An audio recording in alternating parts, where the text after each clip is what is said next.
PNP at Securities and Exchange Commission nagbabala sa publiko kaugnay sa mga online scam ngayong holiday season. Ang detalye sa report ni Jasmine Gabriel Galban. Muling nagpaalala ang pulisya at maging ang Securities and Exchange Commission sa publiko sa posibleng pambibiktima ng mga online scammer. Isa ito sa binabantay ng otoridad na modus ngayong holiday season. May tuturing kasi itong easy way na makakuha ng pera sa mga magiging biktima, lalo na kung magaling magpaikot ang scammer.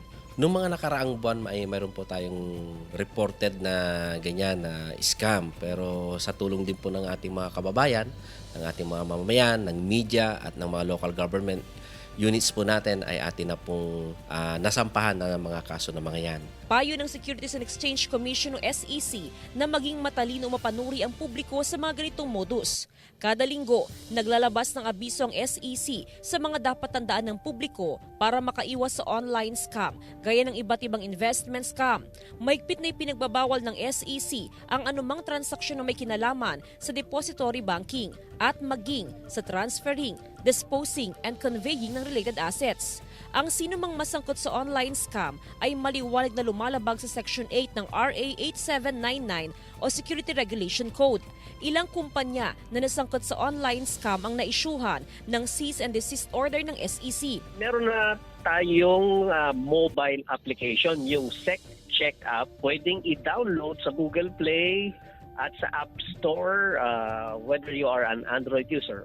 Minsan na nabiktima ng online scam ang 31 anyos na si Mark mula sa Binalonan, Pangasinan. Ang perang matagal nang pinag-ipunan, naglahong parang bula, kaya naman maingat na raw siya ngayon. Yes po, maingat na po ako, kaya hindi na po ako nagtitiwala sa mga online. Sakaling mabiktima ng online scam, agad makipag-ugnayan sa PNP o SEC. Ang SEC po ay patuloy na nagpapaalala sa ating publiko na mag-iingat sa mga ganitong klase na mga investment offers.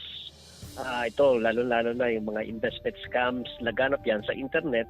At kami ay nagpapalabas ng linggo-linggong advisory, babala o warning sa public na merong mga entities na nangangalap ng investment nang walang karampatang lisensya o permit mula sa SEC. Kasama si Ron Alistair Taniedo, Jasmine Gabriel Galban, One North Central Luzon.